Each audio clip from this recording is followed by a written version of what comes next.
GLC presents, brought to you by the donations of our faithful partners. Well, shalom and welcome back to the house, the family, and the piece of land. Some of you have already noticed over time here that I pretty much go about 150 miles an hour, so we got a lot of stuff to continue to cover here. So no fluff in the beginning. Let's just get right back into where we were when we left off last time. We were talking about the meaning of the word paths of righteousness, for example, in Mizmor or Psalm 23, verse 3, agol. And we're talking about some of the meanings of that. And this we were discussing God's cycles, and the fact that God's righteousness is found in those cycles from the very beginning. Now, why is that so important to grasp? Because that's the nature of a father. That's the way we are supposed to teach our children. I think I've spoken before about how it's my belief that the most important characteristic of our Creator is not Yahweh, and it's not Adonai, and it's not El Shaddai, and not Elohim, and so on and so forth. It's Papa. It's Abba. It's Father, Av in the Hebrew. Why? Well, because that's the one that we can relate to the most. And that's why it's so important that we be good earthly fathers, because many times we're representing that father to the world. And so we can relate to a father. And that's the way fathers and mothers are designed to teach kids. We teach them over and over. We're constantly looking for examples to teach our kids lessons. How many times have you said to your children, "How many times have I told you that?"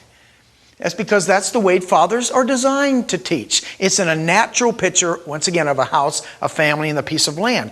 And so we've been talking about this word agol, ayin gimel lamed, and we were in Yaakov, or James, in your English Bibles, chapter 3, and I was talking about the fact that chapter 3, verse 1 starts out by giving a warning to those who are teaching. Why? Because when people teach, it's words that come out of our mouth.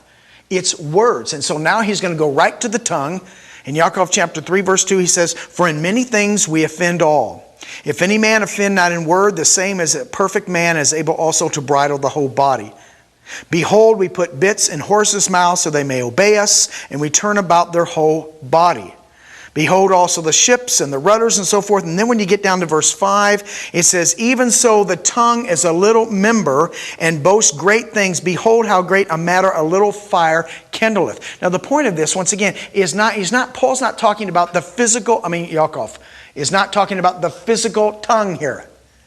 He's talking about the words, the teaching especially that comes out of our mouths. And the Father already knew from the beginning that His own people would corrupt His ways.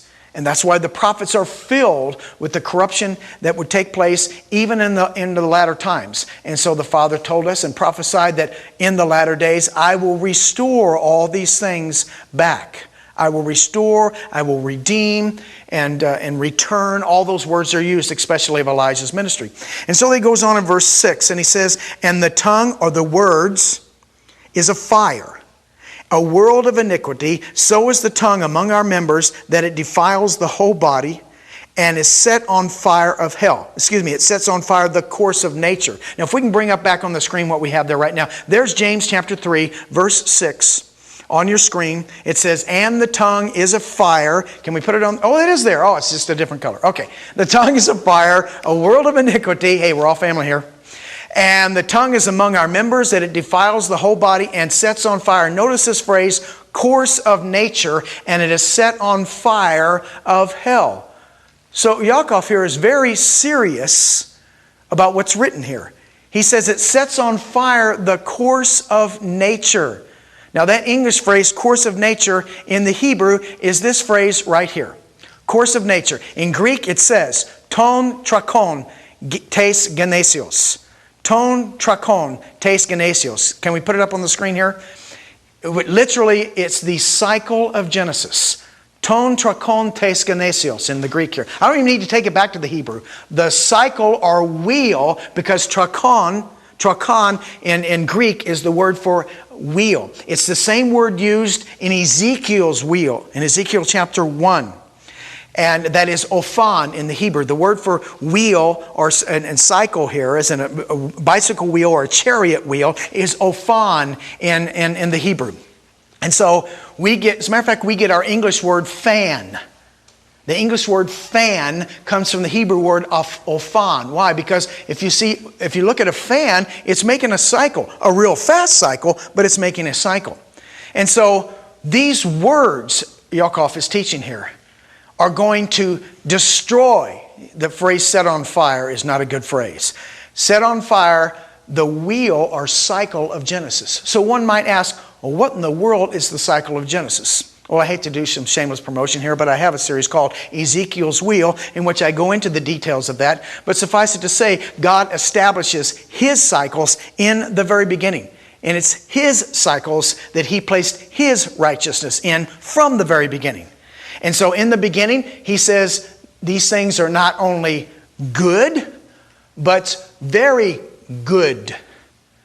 And then He says, now go forth and multiply once again. Very simple principles that I don't think we quite take them to the full meaning of what God meant for them to be in the beginning, because He is consistent with those principles all the way to the end.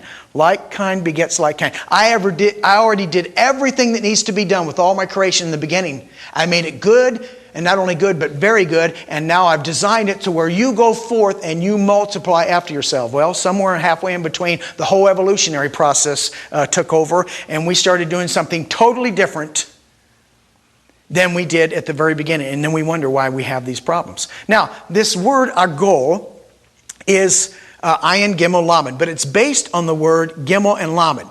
Here's another example on your screen right now. Proverbs chapter 4, verses 26 and 27 says this. Ponder the path, now there's that linear term in English, but in Hebrew it's cycles of your feet. Let all your way. Now notice the word feet, because the gimel is represented by the foot in Hebrew, the letter gimel, the G sound. Let all your ways be established. Turn not to the right hand nor to the left. Remove your foot from evil. Now how do you remove your foot from evil? By pondering my cycles. That's how you do that. You ponder my cycles, not your own. So you don't turn to the right and you don't turn to the left. You stay on my cycles and you do it my way. Now this word agol is made up of the gimel and the lamed. Now let's go to the board, because I've already drawn some stuff here on the board for you that are the root of this, or the root of this word. And so the word gimel and lamed, which is the base of calf and the base of these cycles, is a G and an L. It means a cycle or to roll. This is what it looks like pictographically. The gimel is represented by a foot. That's the G. And the shepherd's staff represents the lamed. That's the basis of this word right here. Every time this letter changes, it's going to change all the nuances of what the word means. But every single Hebrew word that has a gimel and a lamed in it has something to do with rolling or making a cycle. Gilgal and words like that. And I've given you a couple of examples here on the board, because the idea is a foot and leading. And God's ways are His cycles. All right? So our foot or our walk, how we walk and how we are led, is either by God's cycles or our own. And the picture, us going unto our own ways, is in the calf worship when they come out of Egypt. And I submit to you, over and over and over again throughout the Scriptures, God's people are always going to wander away from His ways and do it their own. And the Father's constantly having to bring us back to His ways from beginning to end. Aren't you glad that we have a loving Father and Creator who every time we fall, He's willing to pick us back up? He's got a lot of patience. If I was God, I would have zapped you guys out a long time ago. There wouldn't be a single person left on the face of the earth, including me. I'd be gone too. But He's a loving, patient Father. And He's constantly seeing us fall down and He picks us back up. And we've been doing the same thing for 2,000 years as well. I've given you some other examples of this word. For example, galah in Hebrew, G-A-L-A-H, galah, which is where we get the word galut from, which is the Hebrew concept of the exile, the galut, the dispersion out into the nations. It's made up of this G and this L. Now, literally this word means to expose. Gala means to expose or reveal something. It's translated to reveal and to expose. And so the idea of the exile, the casting out of his people, of Israel out to mix among the nations, is that if they would have stayed under his wings, he would have protected them just like Adam in the garden. He would have watched over them and taken care of them. But since they wanted to go do their own thing, like the prodigal son, because they got scattered throughout all the world and mixed with the other nations, now they're exposed to the same elements that all the nations are. The same heat, the same desert, the same dry wilderness. That's why the pattern of Adam in the garden, he's going to be the pattern for this constant exile. God gives his commandments. We turn away from them. He brings us back and restores us and redeems us. We turn away from his commandments. He brings us back and restores us. This constant picture of man being cast out into the wilderness to compete with the rest of the world for his bread is Adam being exiled out of the garden. What does it say? What's the earth going to produce for Adam now? Thorns and thistles. As opposed to a beautiful garden with tomatoes and peppers and lemons and kumquats, whatever those are, okay? And he would have had that, but no, he had to do it his own way. And so the whole idea of this is to expose. Now, what does that mean? What does that have to do with a G and an L? Well, let me explain it to you. The picture of rolling is the picture of taking something, a large rock on the ground, and rolling it over, because as you can see, this is like a pebble or a stone. And you roll it over, and when you do it, you expose what was underneath it. How many of you have done that? How many of you walked through the woods and so forth and seen a rock on the ground and taken your foot or something, or hand, and picked up that rock and rolled it over? And as soon as you do, boy, if there's a bunch of bugs and spiders and stuff, and they're running all over the place. Why? Well, they're in this nice place that we'd like to be, the darkness, and now you've exposed them to the light. Expose. Okay? And they don't like that. So the idea of exposing in Hebrew is related to a rolling something. This really all does make sense when you begin to put these beautiful pictures together. They're natural things that we do all the time. We don't have to throw them into a sea of abstractness. If we take them back, they're very simplistic little things in the beginning. It's man that's made a mess out of it. As a matter of fact, I remember several years ago doing a conference or a seminar somewhere, and in between the sessions, a man walks up to me. Very tall, lanky man, wearing coveralls. I think he was in his early 70s. He was wearing coveralls and he had a straw hat on. I mean, he had everything but the corncob pipe. And he walks up to me and here's what he says. He says, Brad, he says, I'm just a simple man. He says, I don't understand all this parsing and conjugating and all kind of stuff. I don't understand. I'm just a simple man. And I turned to that guy and I said, well, then you're the one that's going to get it, sir. You're the one that's going to get it. Because I know I overuse this word, but once again, it's pin-headed intellectualism that's been the biggest part of the problem of the chaos, theologically, religiously, whatever word you want to use in our culture. I believe that the Father today is saying something very simple to you and me. And it's in the parable of the prodigal son. He's saying simply these two words: come home. Go back home. Go back to the house and the family and the piece of land. You've wandered off and you've made a big complicated mess, because my yoke is easy and my burden is light, the Messiah said. He says my commandments in 1 John are not burdensome. Man has made them burdensome, and mostly because most men don't even know what the commandments are, but they are the guide and the blessings for our life. The commandments have never been our salvation. They've always been our blessing. And when we get to the Hebrew word yara, which is the root of Torah, here in the next couple of sessions, you're going to see why God displayed the teaching that it's for by grace through faith that you're saved, that not of yourselves, in the meaning of the word for law, that we translate as law in English in the Hebrew. And you're going to see that beautiful picture when we get to it. But meanwhile, Galah is from this root, the Gimel and the Lamed, to roll over, to expose. Goel, Boaz, the Redeemer, the kinsman Redeemer, the story that you've heard all about in the book of Ruth, is translated as redeemed. But once again, that's an abstract word. And when you take it back to its simple little picture, to bring back around. The picture is shown in rolling a stone over and then rolling a stone to bring something around, because God operates in cycles. So He's bringing you back.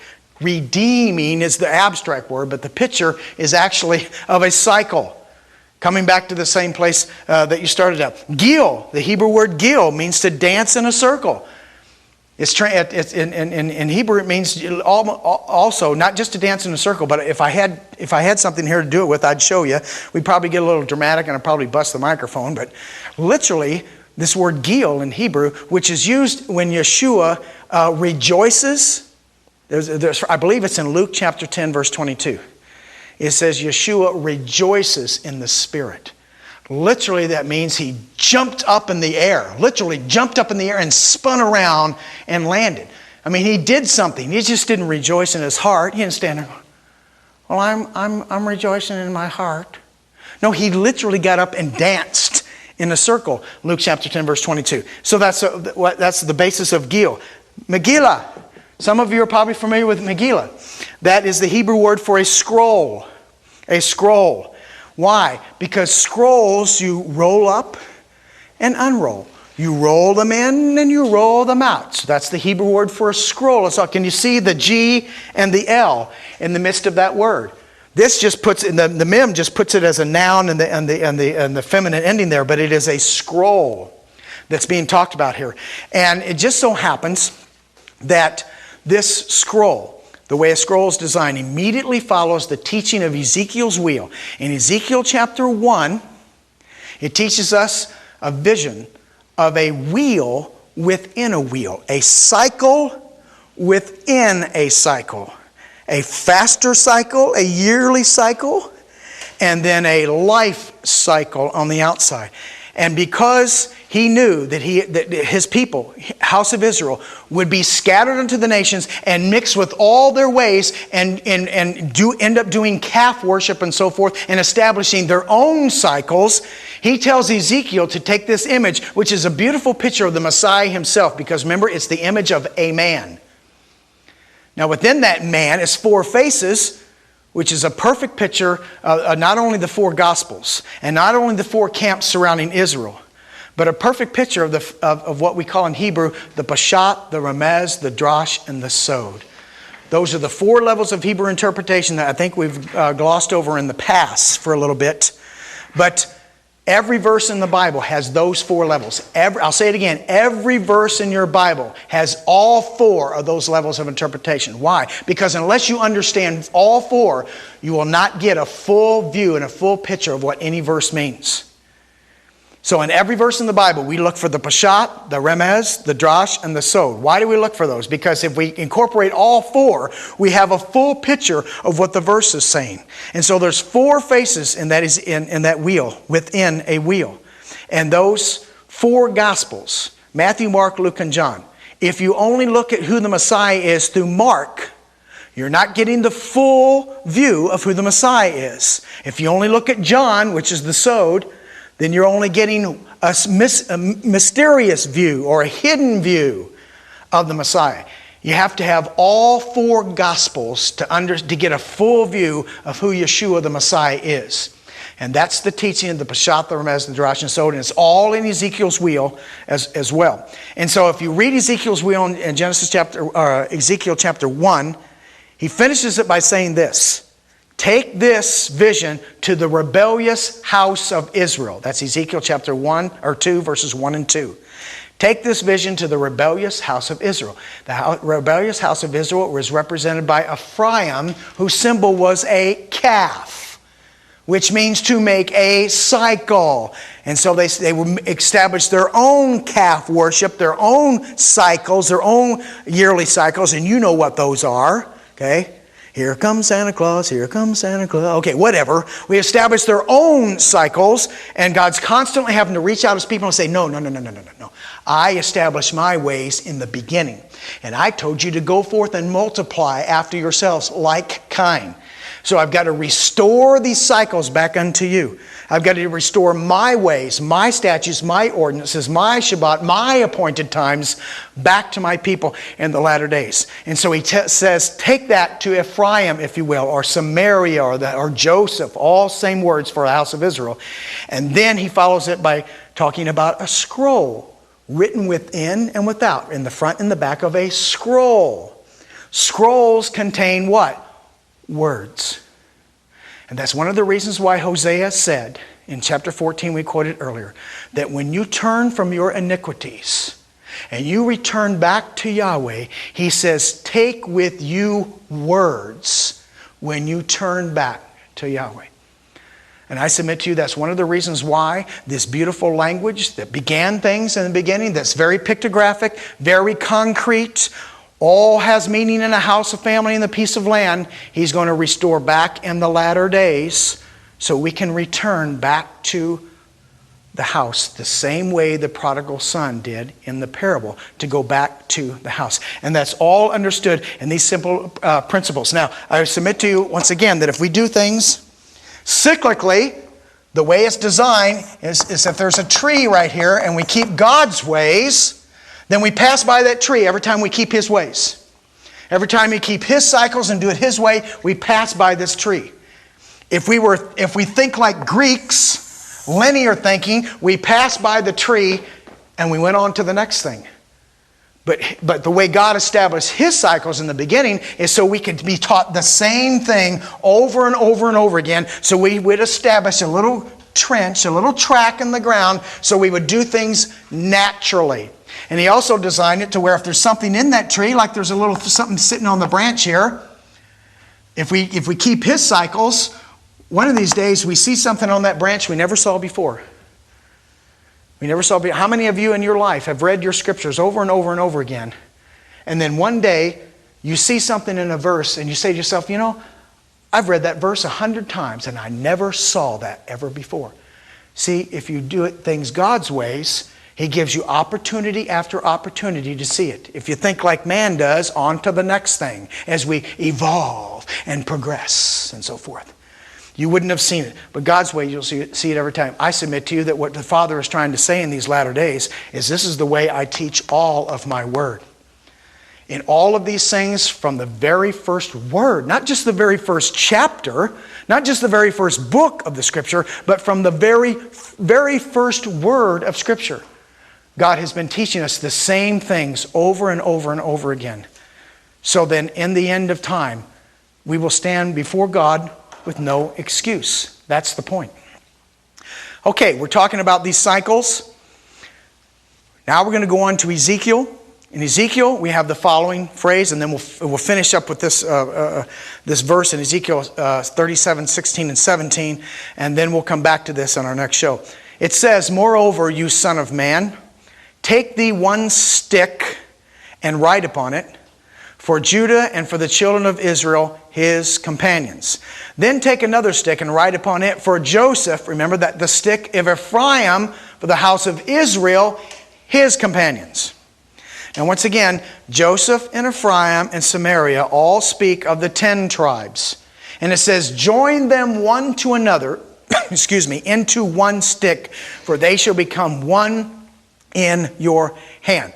Now I'm going to read it again, very slowly this time.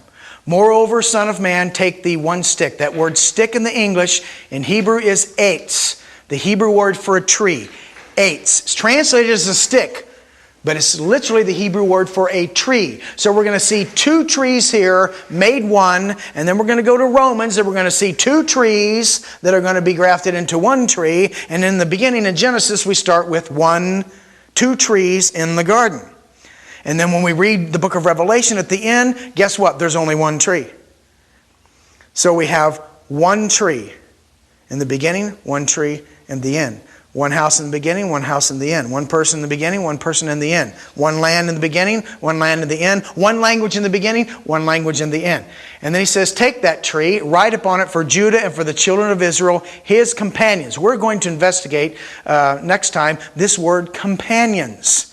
Then take another tree and write upon it for Joseph, the stick of Ephraim, and for all the house of Israel, his companions. So Joseph and Ephraim represent the house of Israel, which happens to be one entity in the covenant.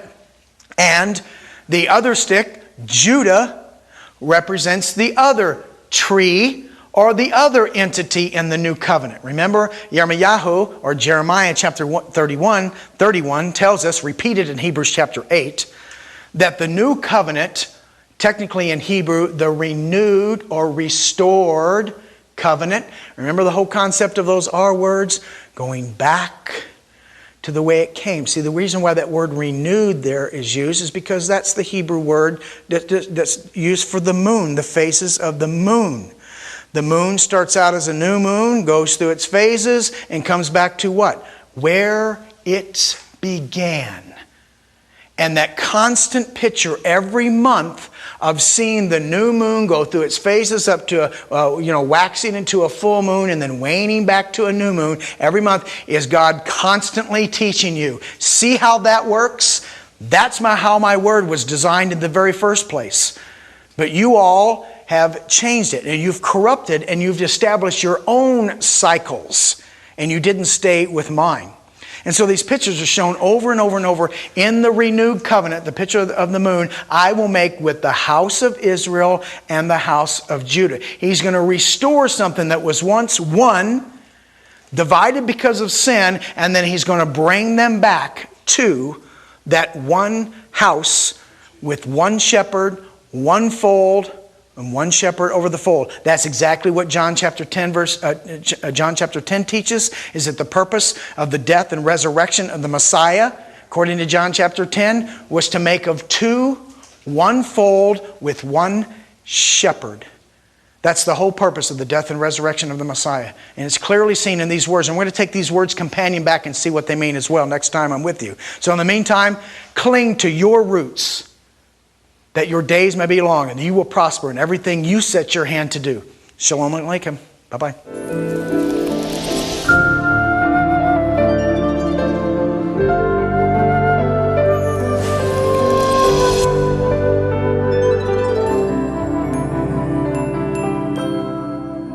Shalom, this is Brad Scott with the Wild Branch Ministry, and I hope this series of programs you've been able to see that there's wonderful treasures in your biblical text to be found through this beautiful language that it was written in from Genesis to Revelation. I hope we can clearly see that the end is revealed right out of the beginning. And once again, there's nothing new in your New Testament, it's just true. And I hope we continue to learn these beautiful treasures as we go through these programs. If you want to contact us, there's a couple of ways to do it. You can write us at the Wild Branch Ministry or Brad Scott at P.O. Box 97, Vernal, Utah, 84078. Or you can email us at brad@wildbranch.org. Our website is www.wildbranch.org. It's a really simple website. In the meantime, cling to your roots that your days may be long and that you will prosper in everything you set your hand to do. Shalom Aleichem. This program was produced by and for God's Learning Channel. If you enjoy this program, we need your support to keep this program on GLC. Please make your checks out to God's Learning Channel, P.O. Box 61,000, Midland, Texas 79711-1000. Please be sure to designate where your contribution is intended. It is very important to let GLC know which programs you enjoy and support.